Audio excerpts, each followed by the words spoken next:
right, good afternoon, everyone. And welcome to the TIES graduation. We are so pleased to have all of you here for our three graduates that we have today: Christopher Baxter, Joshua Fornash, and Lyndon Lampman.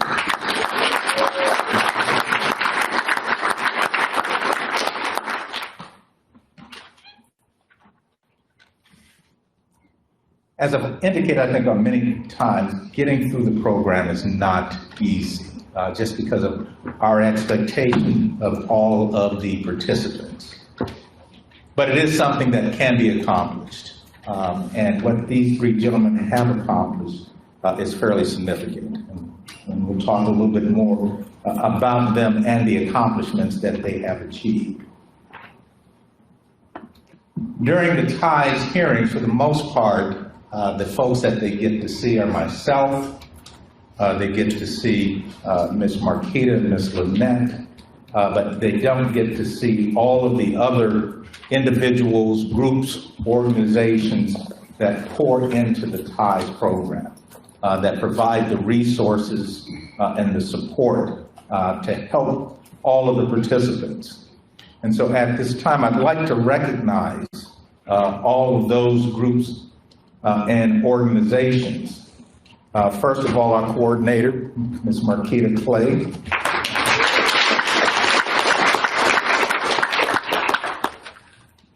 Our probation officer, Lynette Hayes, if Lynette was just waiting. I'd like to thank the Franklin County Public Defender's Office with Kathy Carilla and Bethany Stewart. And then we have Community for New Directions.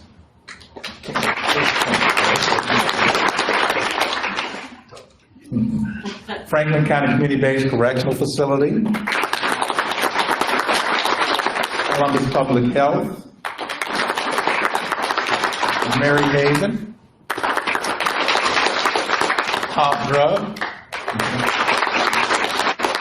Southeast Inc. VA of Central Ohio Healthcare System, Ohio Guidestone, Lighthouse Behavioral Health Solutions, Base Camp, House of Hope, and then our additional community agencies offering treatment, housing, parenting, mental health, education, financial literacy, and employment to TIES participants. I would like to thank Alvis 180 and Amicus Program, Salvation Army, the Woodhaven Program out of Dayton, Onionomics, which is financial literacy that reaches out, the Counseling Center in Portsmouth, Eden Counseling Center, Seacrest Recovery Center, and Bureau for Behavioral Health. And then we'd like to thank our funders, which is the Ohio Department of Mental Health and Addiction Services, OMAS, Alcohol, Drug, and Mental Health Board of Franklin County, which is ADAM, as well as Finance and Purchasing through the Franklin County Court of Common Pleas. Also like to thank the support that we receive through our court. As always, we usually have someone with court administration here, and we have our assistant court administrator here.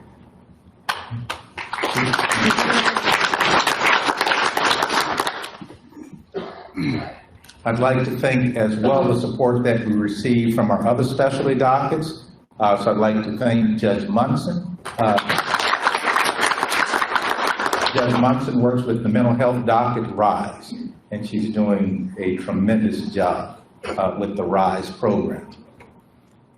Also, one of the things that just brings me just tremendous joy is when we have previous graduates who take time out of their day to come and support our participants and our grads. And so for those folks that have previously graduated from the TIES program, if you would please just stand so folks can see you.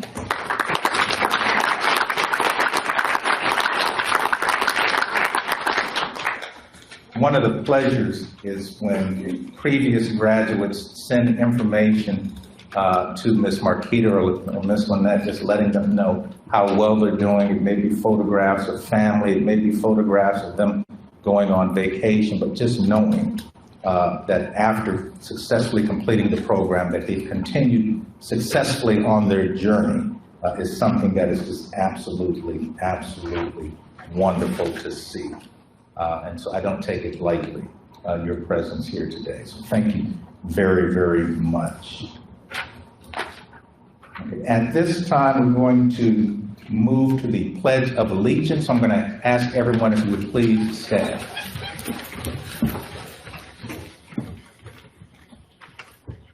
I pledge allegiance to the flag of the United States of America and to the republic for which it stands, one nation, under God, indivisible, with liberty and justice for all. Thank you. Thank you very much. At every graduation, we give out an award called the Bernard Moore Above and Beyond Award. Mr. Moore was a TIES participant. Mr. Moore was one of our older participants, and during the time that he was in the TIES program, he was diagnosed with cancer. And despite that diagnosis of cancer and the treatment that he had to do, Bernard continued with all of the requirements of the program and successfully graduated from the program. One of the things that he told me was that he did not want to die as an addict, and he was determined to get through the program so that wasn't the case. And so despite his cancer, he graduated the program and was doing well up to his passing. So this year's graduate that is receiving the Bernard Moore Above and Beyond Award, we are giving it to Joshua Fornak.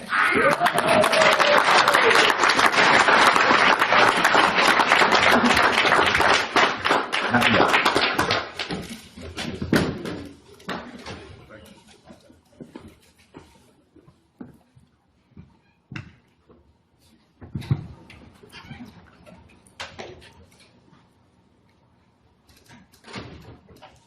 Okay.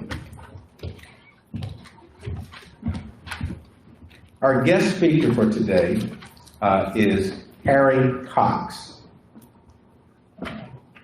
He's a dedicated professional with decades of experience and leadership in reentry, addiction, and workforce development.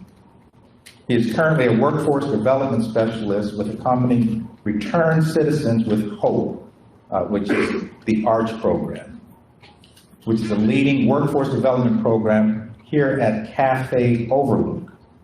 If you've ever gone to the cafeteria on the 16th floor of this building, we have many returned citizens working there, and we have Mr. Cox to thank for a lot of those individuals. But it is a new social enterprise cafe located here in this building.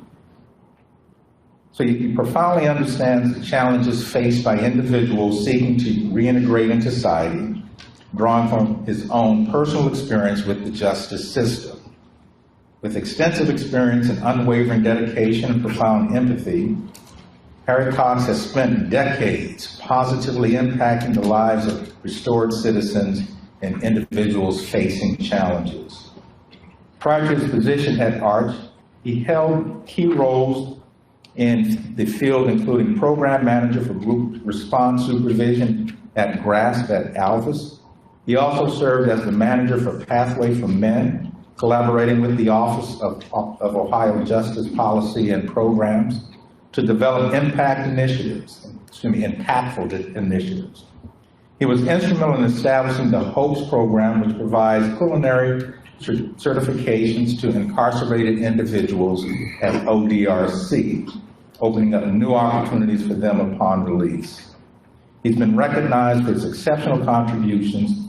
He received the prestigious Ohio Louis Stokes Award in 2013, and in 2023, Jerry Revers Returned Citizens Award. He continues to contribute to this community as an ambassador for Columbus State CREO, which is Student Support Services Program, advocating for the program that played a significant role in his own academic journey, where he graduated with an Associate of Applied Science degree. Also, additionally qualified includes a bachelor's degree with honors in leadership and ministry, substance abuse counseling from Ohio Christian University, as well as a master's degree in theology and spiritual counseling from the same institution.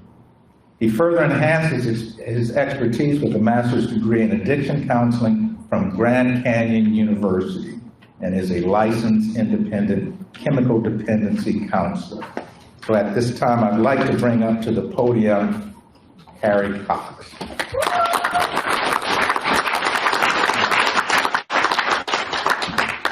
First of all, I'd like to say what a privilege it is to be here today. And thank you, Your Honor, for the great introduction. Believe it or not, I'm gonna start today and I want to tell everybody a story. But before I do, I'm a storyteller, so you gotta just bear with me. So before I do, I'm gonna give you some words and I want you to actually think about the words that I'm gonna give you, and then I'm gonna give you the story. The first one is low self-image. The second one is inconsiderate to self. The third one is inconsiderate to others. The fourth one is authority problems. The fifth one is easily angered. The sixth is aggravates others. The seventh is misleads others. The next one is easily misled.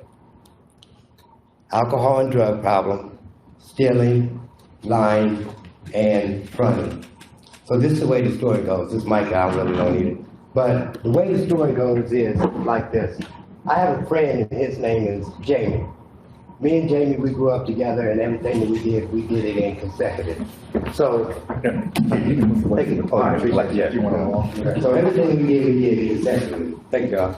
So this is the way the story goes. Me and Jamie, we grew up together, and at the age of 10, he was going to juvenile justice system. So I waited for Jamie to get out. We participated in the same anti-social behaviors as we did before. Next thing you know, me and Jamie, we separated a little bit, we got back together. He told me that last time he seen me, his sister died in his arms, and his brother was killed in a kidnapping shooting, and he had got shot himself, and he was told that he would never walk again. And then he went a little bit further. He said, "Harry, I'm ready to join the Army. Would you go to the Army with me?" So I said, "Certainly, Jamie, we're friends. I'll go to the Army." So we spent 10 years in the Army together, in and out of trouble. We learned how to drink at the age of 18 because we weren't supposed to. Next thing you know, we were going back and forth to the stockade and things like that. So me and Jamie, we separated again. He went his way and I went my way. But Jamie said he ended up getting married. And when he got married, he said one day his whole life changed to addiction. He said he stayed in the trap for 10 years, nothing, he never worked, he never did nothing but participate in alcohol and drugs because society had told him his name was an addict. But I had to ask him, did you ever go down to vital statistics and did you ever get your name changed to addict? And he couldn't digest what I was saying at that particular time, but he never did. So me and Jamie, the way the story goes, Jamie, one day he said, "Harry, this is how it went for me. I woke up one morning and my significant other called me a nasty name, and I didn't know what to do. So then the next thing you know, he said he went in there and he shook her up a little bit, and he jumped in the car doing 75 miles an hour in a 50-mile-an-hour zone. All of a sudden, he said he went to work. He told everybody, "I'm not doing no work in here. I don't care about nobody. I'm not doing nothing." He said he got off work, and the first thing that he did to relieve his pain was to go get a drink. He ended up in the bar with his paycheck that he was supposed to be taking care of his kids with, but Jamie didn't care that particular night. So he stayed there and spent up most of his money. The next thing he said what happened, another young lady came waltzing by. So he said, "I'm not going home tonight. I'm going to ask her if she wanted a drink." The young lady said, "Yeah," and one thing led to another.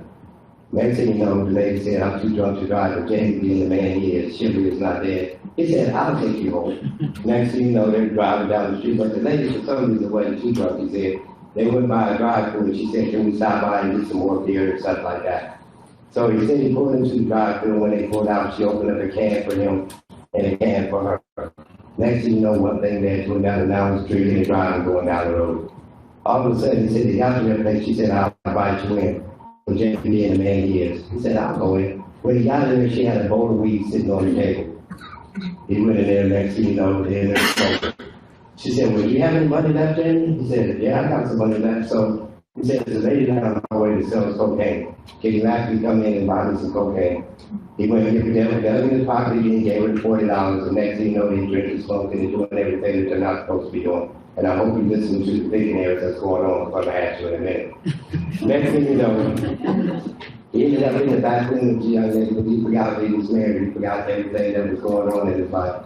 And one thing led to another, so he was back there participating in unprotected sex because being married, you don't need a condom. So one thing led to another. He woke up the next morning and he really thought he had found a new love, something that was greater than alcohol and addiction, but he didn't know when he reached over her shoulder. She was on Facebook, and she was actually Facebooking his wife.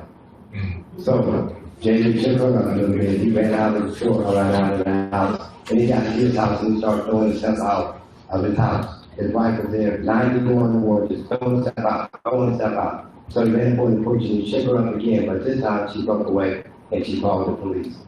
When she called the police came and said, you have to leave, Jamie. Jamie said, I'm not going nowhere. I'm not going nowhere, you can't make it. So finally he realized he needed to go, but when he turned around when he left, he said, I'll be back and I'll take care of you when I get back. So the police took that as menacing threats. Next thing you know, Jamie, he's involved in the court system once again. So he gets down in the tape and he's calling all his so-called friends. I hope you're hearing each other. His so-called friends said, I got you every time I need you. But every time you go to jail, why would they never there to put no money on your book? Why would they ever not make phone calls to your parents? Why would they ever do anything that they promised that they were going to do? And that's what we live with when it comes to addiction. How many broken promises are we making? And how many broken promises have been made to us? So anyway, he gets down there and taking, and the little young guy was down there, and y'all know how the little young guys are. He said, don't worry about it. Later, my answer the phone, he was calling his wife. He said, I'll get out today. I'll take good care of your wife.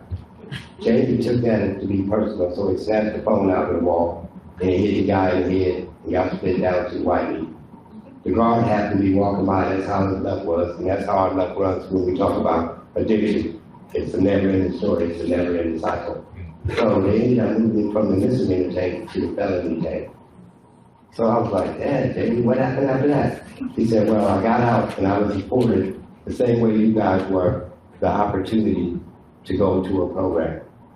He said he went down to the Bell Center over there on Bryan Road, and he actually finished his program for the first time because every other time he went to the program, he was so selfish. He wasn't going for himself. He wasn't going for his family. He wasn't going for nobody. And how many of us are playing the nobody game every time we go out there and use? There's nobody there but us, so now we have to look at this double-sided person inside of there. So the next thing you know, I said, well, what have you been doing lately, Danny? He said, well, went to school, got my associates, my bachelor's, 2 masters, and working on my PhD, holding the highest license in the state of Ohio. And in all actuality, work at the cafe overlook. I'd like to introduce you to Danny.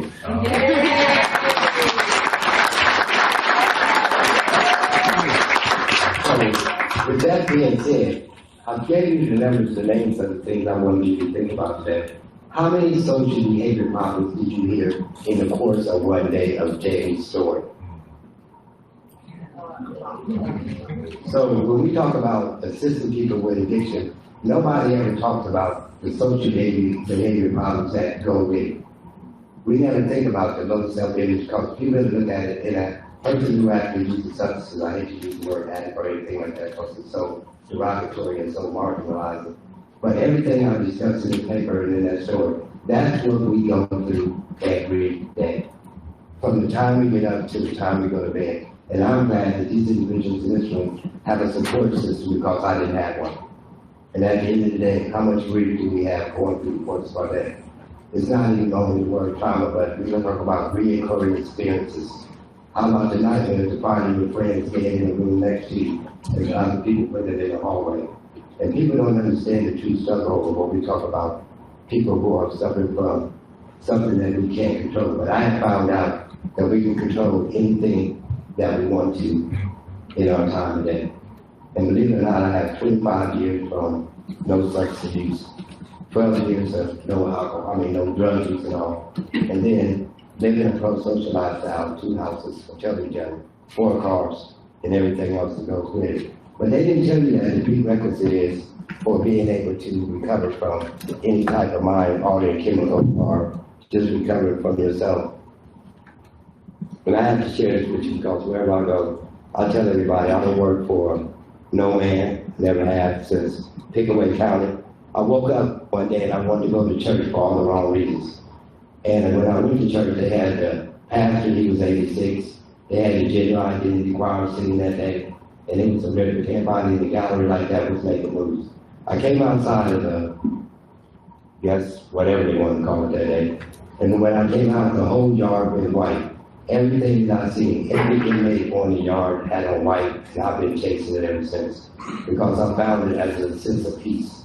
And that's one thing that people we don't realize when they come to actually see you, when they come to organizations. They are not a piece of property. Please quit putting stilettos on people and saying, this is what you need to do.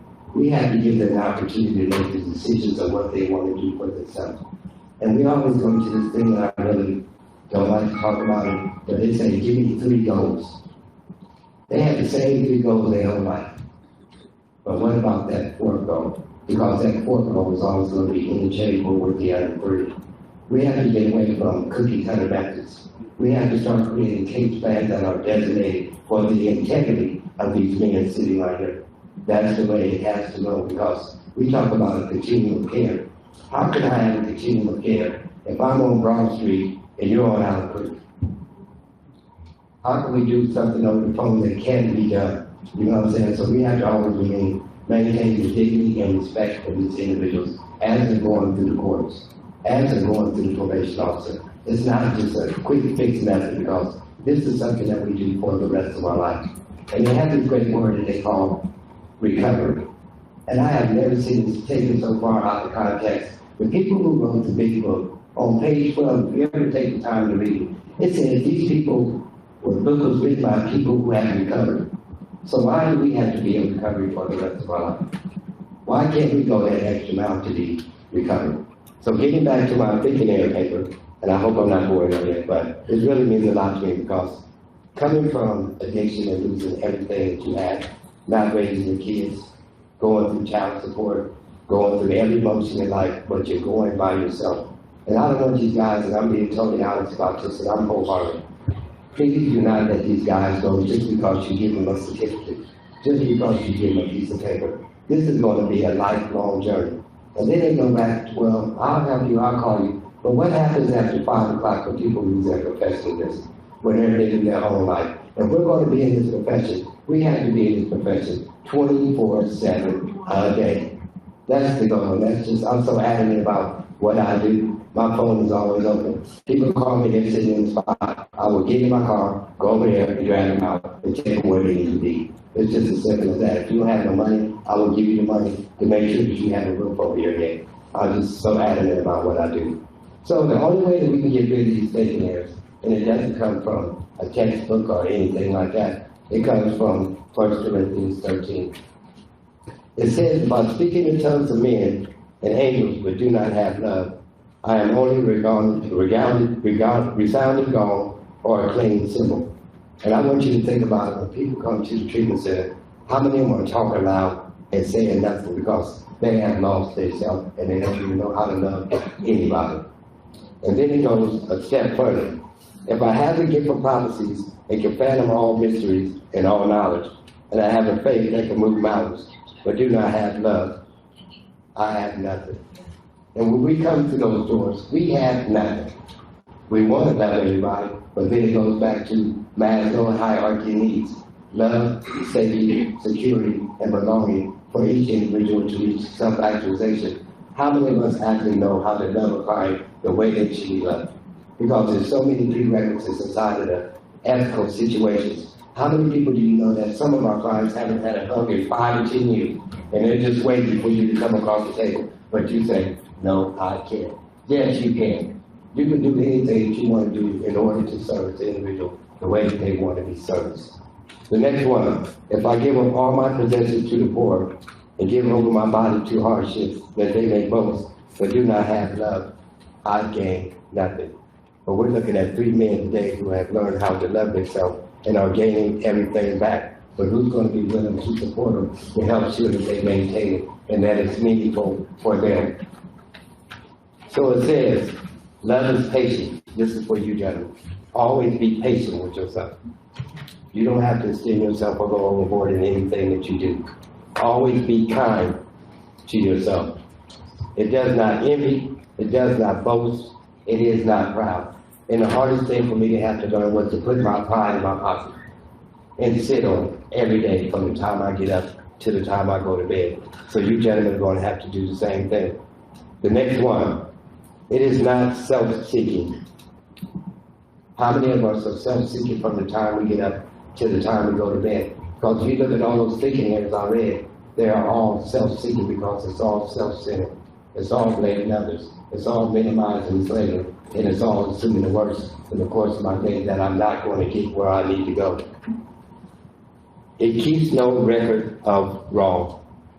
We know we have wrong people. And for some reason they say we have to make amends. First you have to learn how to make amends to yourself. And once you make that amends, that's it and that's all. Because it goes back to that faith piece. If I say it more than once, that means I'm lacking a little faith. And then it says angry. People are going to make you angry every day. It's just part of human nature. Everything is not going to go your way. But in the key of the life, they say nothing is going to go our way because common sense is different for everybody.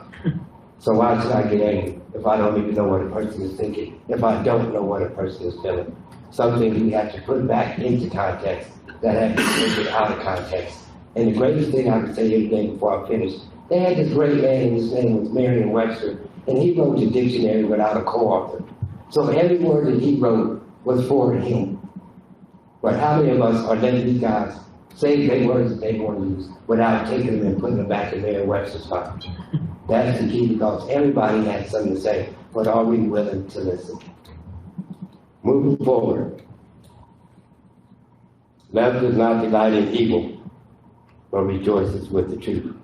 And for some reason, in our context of where we come from, evil just follows us around. It's like a prerequisite of what we do. And people actually marginalize us and put us in a place and they say, we're worthless, we never amount to nothing, we're wicked, and everything else, all because we delight in the evil. And I haven't seen a person in the world who hasn't made a mistake. A lot of us haven't got caught. But the ones who have got caught, if you ever go down there and you're in the prison system, it's worse than evil. It's a place that nobody should ever have to go and be marginalized and then come out and have to pay the penalty again and be called a felon for the rest of their life. When people say that you won't achieve, but I'm a little proof that we can achieve if we want to. And then the last one for you guys. Rejoicing with the truth always protects. They got this great saying in the Bible that you put on the armor of God. But how many of you ever took the armor off and look at the holes that you're putting in it from the inside out? So how are we actually going to protect ourselves, Jay, in the courses of our day? When people make the same rule, when people say something to us, when people belittle us, and people say that we've never changed, you have changed. But we don't have to change for other people. We have to change for ourselves in the context of who we are. And the question of the day for these gentlemen when y'all get done, ask them who they are and what would their legacy be. And if they throw a rock in the pond, would they have a ripple effect? And what really agitates me the most, and I'm speaking generally, if these gentlemen was to lose their life today, and I really got to know the answer to this, after all they've been through, how many of y'all would jump in the casket and go with them? That's the question of the day. We're here with them on life, but what about afterlife? What about their family? Because they're losing everything they have when they go. And then, always preserves, always hopes. And love will never fail you, gentlemen, as long as you take care of your business and do what you need to do for yourself. And it's been an honor to see you three gentlemen sitting here today and it's been an honor to be able to speak to you guys about something that nobody ever talks about in the rooms of recovery. Sometimes we have to open up the door and create a new room. Sometimes we have to knock down the wall. And I'm glad that y'all have a Thai sport like this that actually are assisting individuals on their journey of healing and transformation. But don't forget, healing and transformation, it is not done overnight. Thank you very much.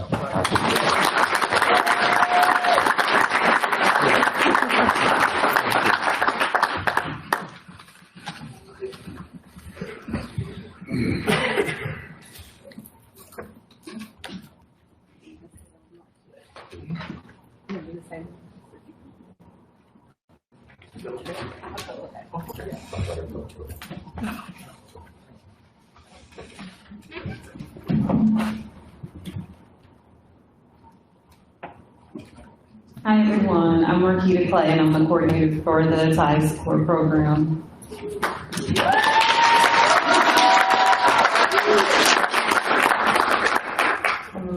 I usually talk a lot longer, but I'm going to be brief today. My throat and my voice have betrayed me several times this week, and so I don't want it to do so in front of all of you. So I'm going to try my luck for a little bit because I do believe that the previous graduates got the privilege of just being reminded of where they started and how I met them and where you all are today. So I'm just going to speak to when I met each of you, where you were at that time and what stood out to me, and where you are now. And then it'll be your turn to talk.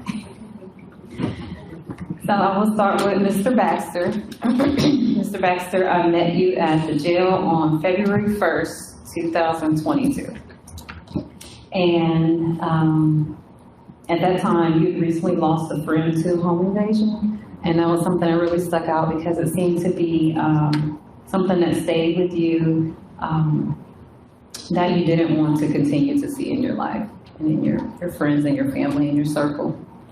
So each of the participants always asked them, what would be a reason why you would even want to come and participate in the rigorous program that I just explained called TIES that you would be in for approximately 2 years. And Mr. Baxter, you said, I would like to participate in TIES and stay sober, period. And, and that's kind of how Mr. Baxter stayed throughout his entire program, just very to the point,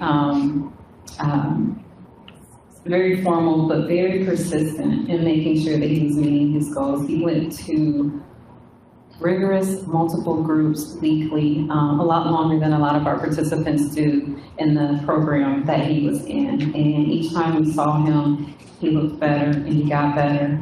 And he has done that through recovery and through reaching out and through building a new support system. And we want to congratulate you today, Mr. Baxter.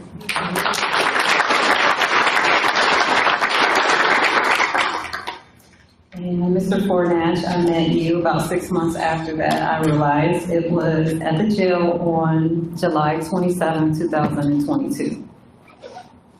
And at that time, you had been incarcerated since May of 22. That stood out to me because you wanted me to know that you had been in there for a long time. You're ready to go.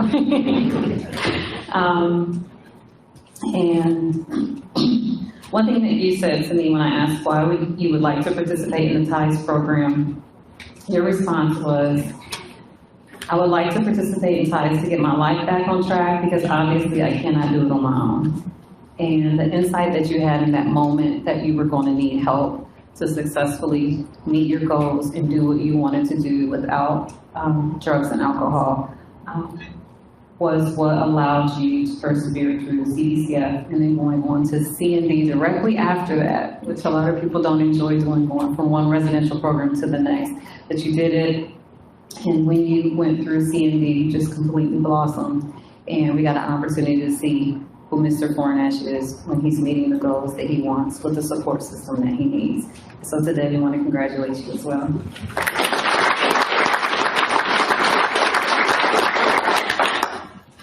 And Mr. Lanneman. I actually met Mr. Lanneman in the community, and believe it or not, we were actually meet for treatment team once a week. And we were in a meeting and we had a representative from Southeast on our call. We all collaborate. And she said, hey, I don't know how guys get into ties, but I have someone that I think will qualify, currently on probation. He's a veteran. I said, he's a veteran? But we have a VA representative right here. So at the end of the call, we'll get together and have them sign some releases and see if we can get the referral started. So I say that to say you had a lot of people rooting for you before we even met you to get you into the program.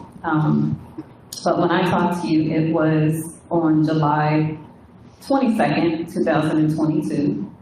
And I asked you why you would like to participate in the program. And you said, I want to participate in ties because I don't know. I want to give myself a better reason to consider not doing any drugs and to take it a lot more seriously. I've got things that I like to get done, like cataract surgery, and I want to get my life moving. And I just kind of feel like my life is on hold right now. And so in this moment, Mr. Wynn, I really hope that you see and acknowledge that your life is no longer on hold, and that is because of the work and time that you put into your recovery. So congratulations to you all.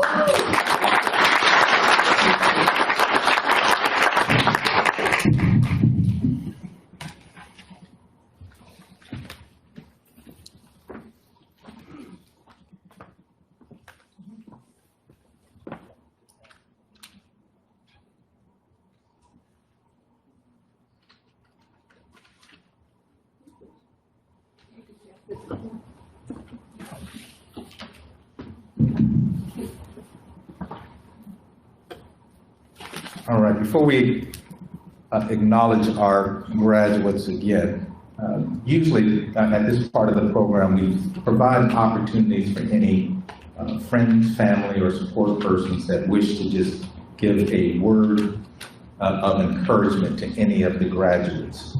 So if anyone is inclined to want to step up and say a few things, now is your opportunity to do so.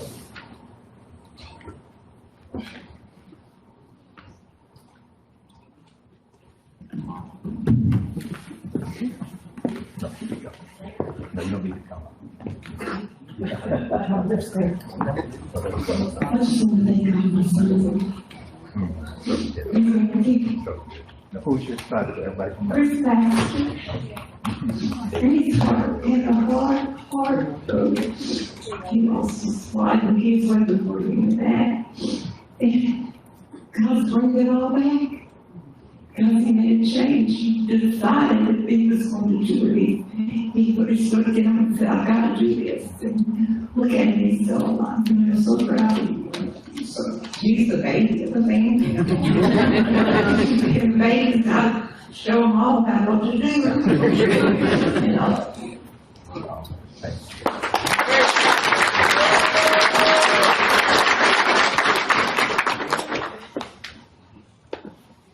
All right, anyone else? Yes.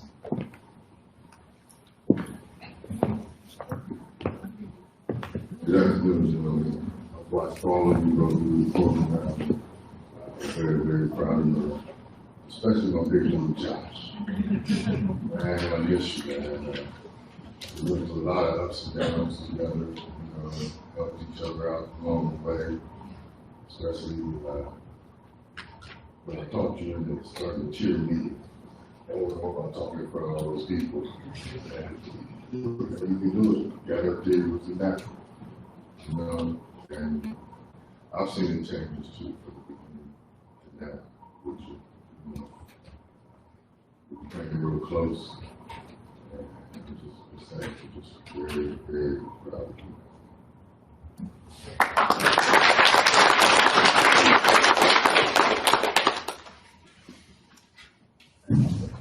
How y'all doing today?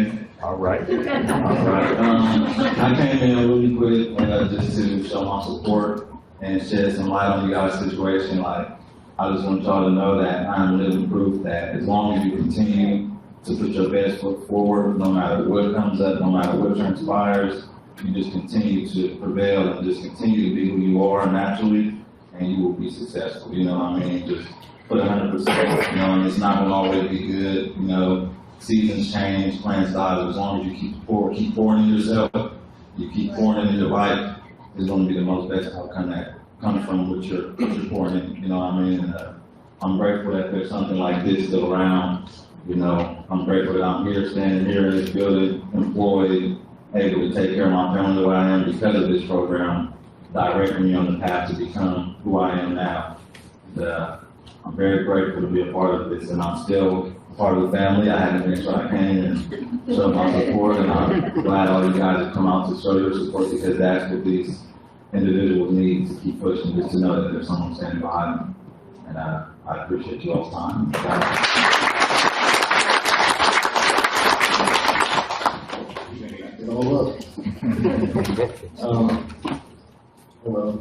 Also, as a previous graduate, I wanted to come and show some support and just tell you guys, man, you know, the tools and the people, the tools that you learn throughout the programs and doing ties, like these are things that you're going to have to, you know, use throughout life.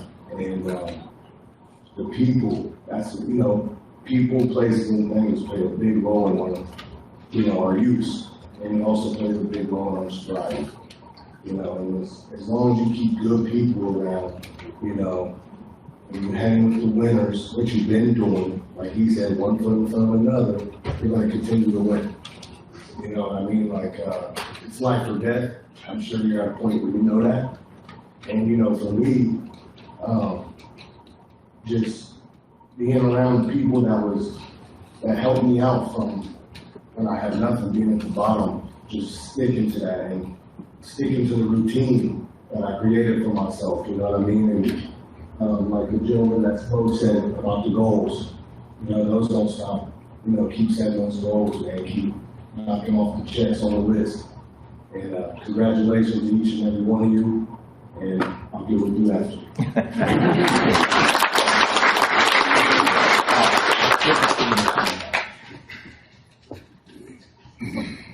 Everybody, my name is Tracy, and Josh was going to see Swanson.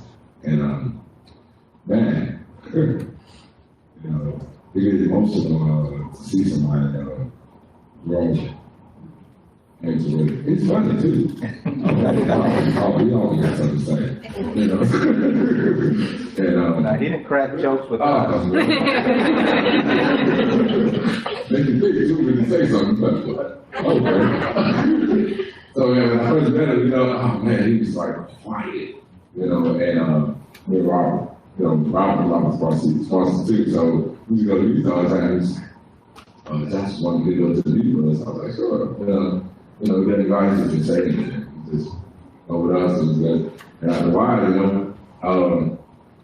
this is the thing about this young man talking about love and, you know, the support of other people, because my sponsor showed me that love and allowed me to make the mistakes and allowed me to find out who I was. So it's like when Josh came on, it's like I'm already knowing that what you're intending to do is not who you are. So I know I got to have the patience, the understanding, the tolerance, and just let you be who you are right now. And you're growing. So, and it's like now he's like, oh my God, he's intelligent. This guy, man, this guy's like, he knows something, right? And he's telling me something like, if I need something, I know I can call Josh. I'm like, Josh, how you do this? Oh, well, let me tell you, I got this in the garage. And I know you do. But just being honest, it's like, man, it's a beauty about him, and he's a loving guy. I'm telling you, he's a loving guy, he's a caring guy, and he's the type of guy that they say that he can shut off his back if he can trust you. And that's one of the biggest things I had to learn about when people like him come in. They got to learn that they can trust somebody. And the trust comes through me trusting people like y'all, and y'all showing me who I am, to see that I can give that back to someone. And I love this young man. And let you know, I will be the one that will be there to the end. Okay, all right, that's what I'm talking about.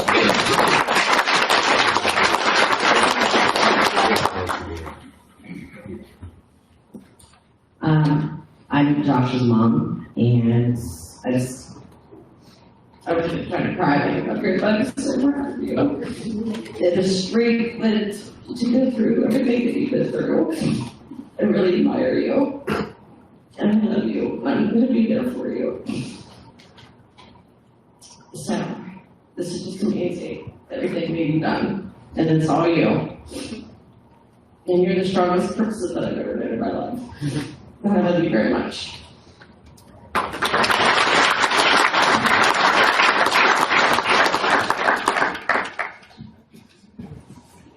Hi, I just wanted to say congratulations, but Phil's gonna get on probation.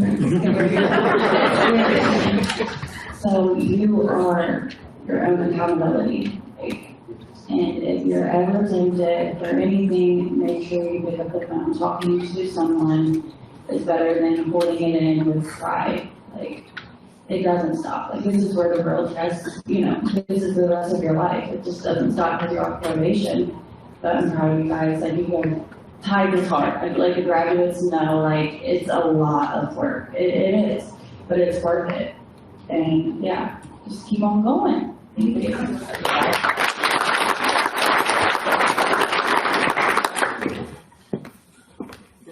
Yes.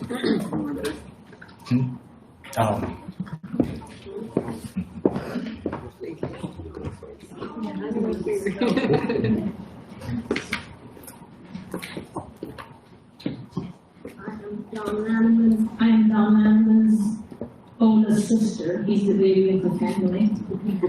Our mother passed away years ago. But Don, I want you to know Mom's living now, and she's proud of you. You've been through a rough time. It's been years. There were times when we gave up on you. And deep down, I've never given up on you. And I'm so proud of you today. So proud of you.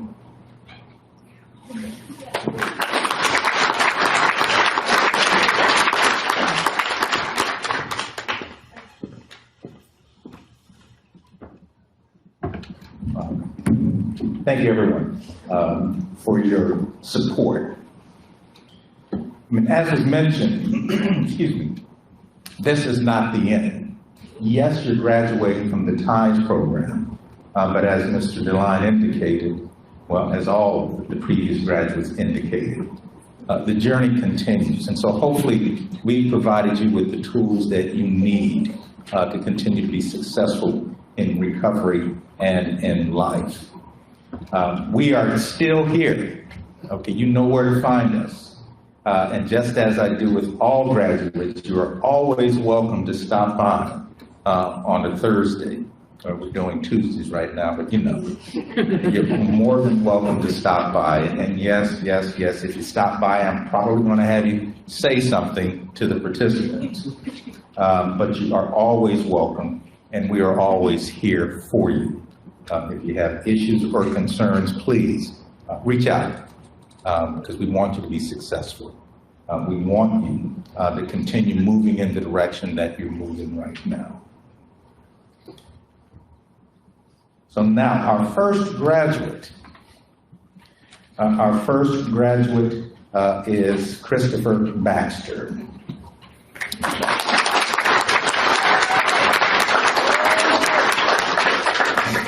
As Ms. Marquita had indicated, she met Mr. Baxter in jail. And the reason that he was in jail was because he stopped coming to the probation department, and a warrant was issued for his arrest. And so he had not been engaging in treatment or anything at that time. And what was interesting with Mr. Baxter was after he was screened for TIES, he was assessed, and it was determined that the best place for him for treatment would be at the counseling center in Portsmouth.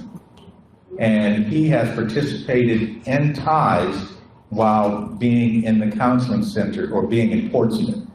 He moved from the counseling center and is living more independently at this time. But he realized that that environment is what he needed, and we did not want to disturb what was working for him.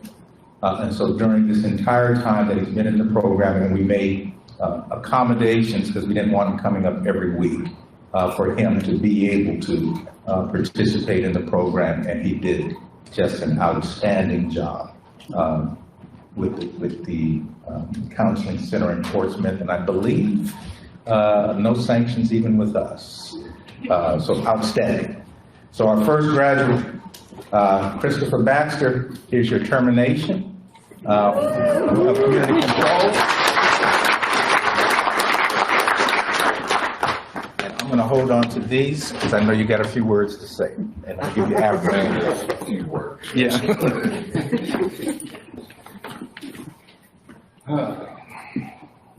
Hi, I'm Chris. I'd like to thank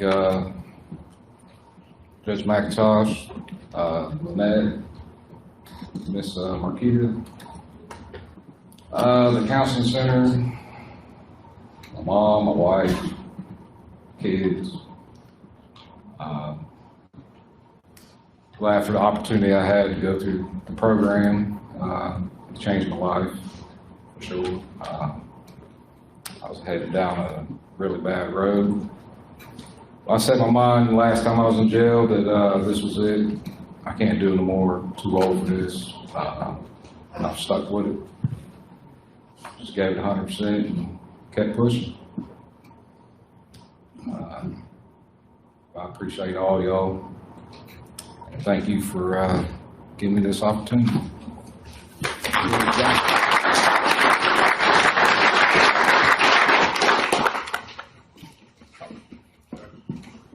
Oh, okay.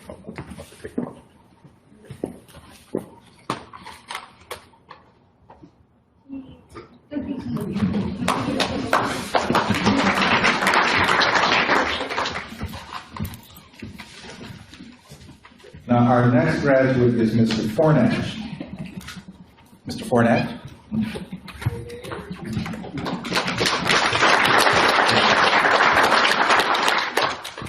Now, I don't know this part about him being funny, because Mr. Fornash rarely cracks a smile while he's been participating in the program. And I actually feel a little bad about Mr. Fornash. I think it's probably sometime around October, we're having a discussion. He worked with the lawn service, and then we were moving into winter. And so when you move into winter, a lot of what you do is snow removal. And I said, boy, I hope we don't get a whole lot of snow this winter, realizing that would take some work away from Mr. Fornash. So we did not get a whole lot of snow this winter, but every time we did, I thought about Mr. Fornash.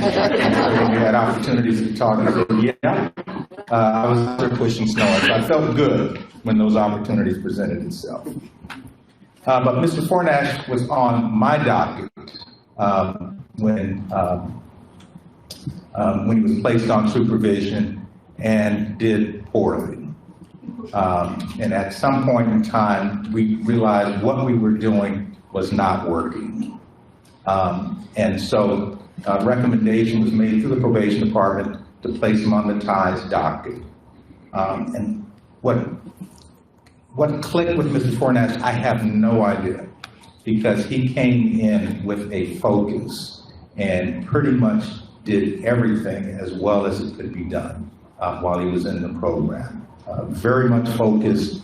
I just got the sense, placed in CDCF, didn't complain. I know he didn't want to do it, but didn't complain. Went to C&D, no, he didn't want to do it, but he didn't complain. And he got everything out of it that he could. So for Mr. Fornash, here's your termination from community control. Oh, and one more thing. Mr. Fornash owed some financial obligations, and we had mentioned that to him fairly recently. And he had started making some payments, and I think maybe about a month and a half ago, he said, now, Judge, what would happen if I don't make the payment before graduation? I said, well, we probably will still kind of hound you for the money, even though you would have finished the program. So he decided to pay off what was remaining, and mentioned that at the last time that we met. So he has no financial obligation.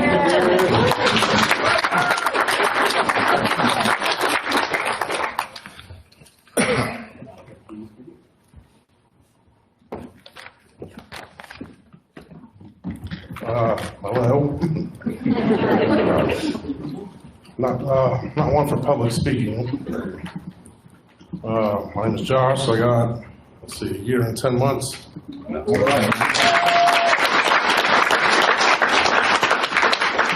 That's been a long road, not gonna lie.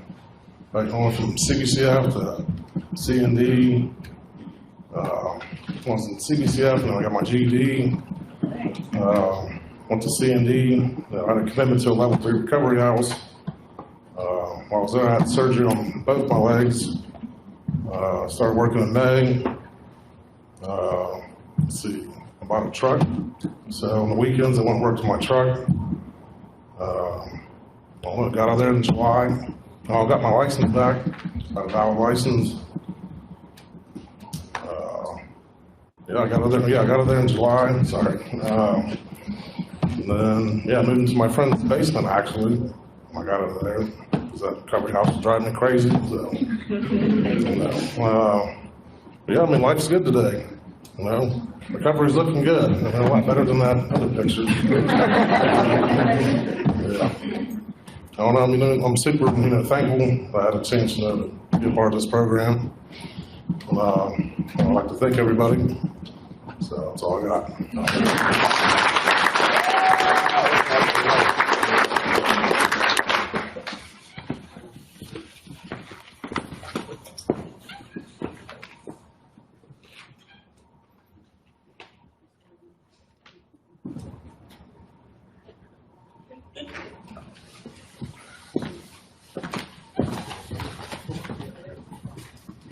All right, our next graduate, Lyndon Lanneman.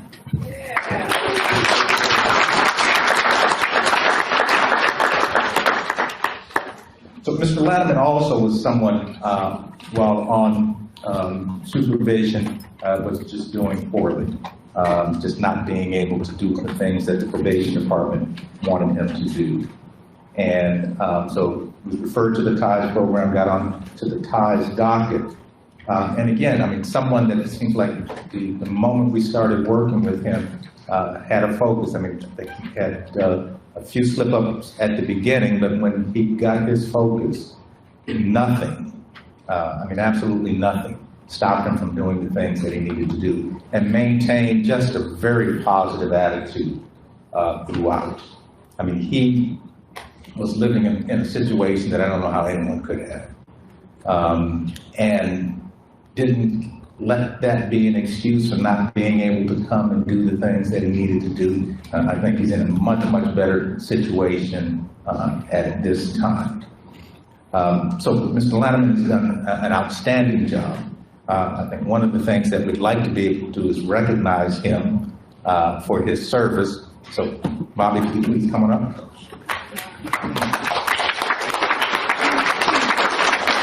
We are extremely grateful for the VA and the support that they provide to the veterans that we have in the TIES program. And this is one of the persons instrumental in Mr. Lanneman's success. While Marquita's getting that, I'd like to say a couple words, if that's okay. Absolutely. Having been a part of this treatment team for several years, it's one of the things that both personally and professionally has allowed me to grow, and just understanding how these individuals over here affect the lives of people who are trying to get their lives back on track has been really helpful to me personally and professionally. The work that Judge and Marquita and Lynette and everyone does, it doesn't always go recognized. And I always joke with Judge, I'm like, half the time, your grace and your patience, I don't know how you do it, because for me, I couldn't do it, but that's why he's responsible for this court, and I think that's why we see the success that this court has, is because it has a leader like Judge McIntosh and the support team of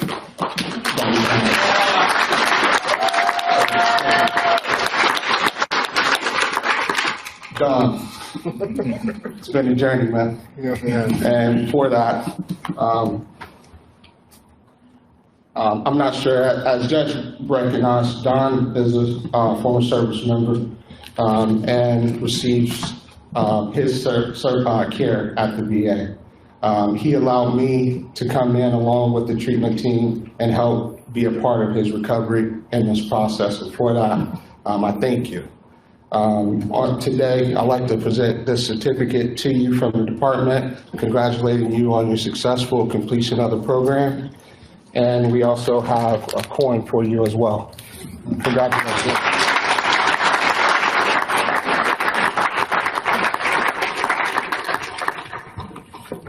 Okay.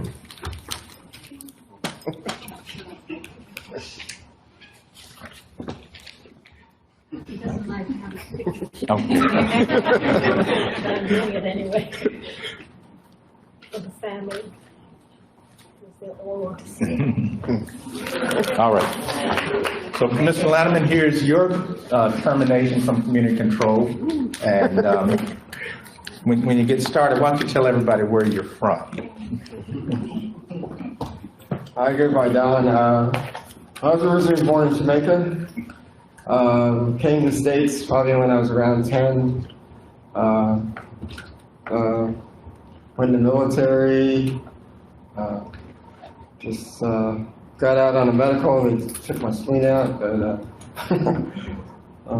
trying to think of what else to tell you all about. I'm just really grateful to this program. I really enjoyed it a lot. I really liked people in it, other participants in it, and it's been a really strenuous journey, but it's a continuing journey that I plan to stay with, and I'm just glad that you guys all let me participate and join this program. So with that, appreciate everything.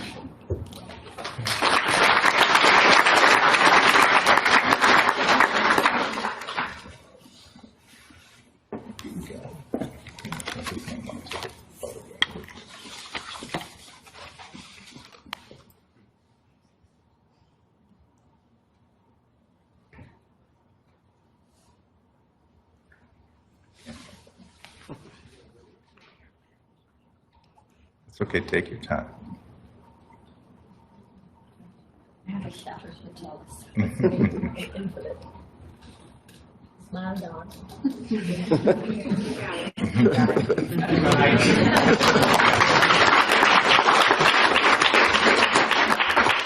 Now, I wanted Mr. Lanham to tell you where he was from, because we had a conversation that the first time I found out that he was from Jamaica, I think was the last hearing that we had. And it was in part because he was talking about the fact that his sisters go there for Christmas, and he can't remember the last time that he's been down there. And I said, if I was from Jamaica, I would be there every Christmas.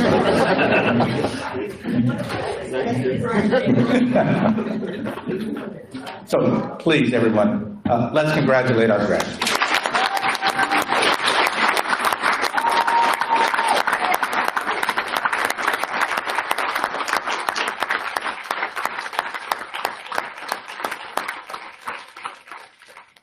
Okay.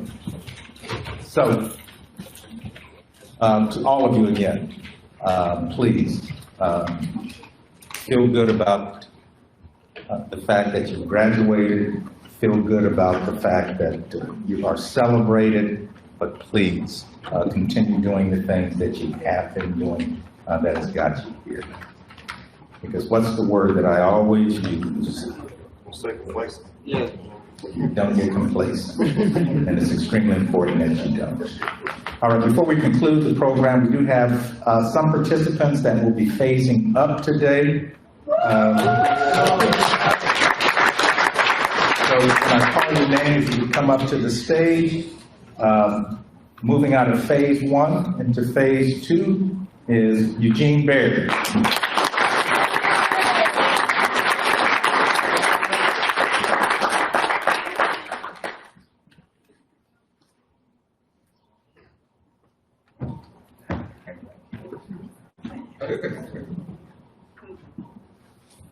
We have another participant that would be phasing up today, but is not present because unfortunately he's in the hospital and has been for about a week now, but would like to acknowledge Rico Stokes.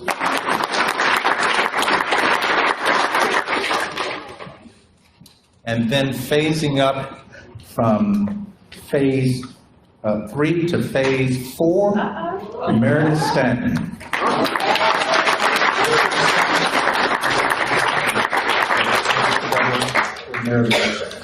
Okay, very good. As always, we have plenty of refreshments over here, so please get something to eat and something to drink. And as always, first of all, thank you for being here. Please continue supporting them. Continue supporting them in this journey as well. And then for the graduates and the participants, you know the drill. After every graduation, we take a photograph up here. So we need everyone up here at the stage. Don't go running out. Everyone here at the stage. Thank you very much for being here.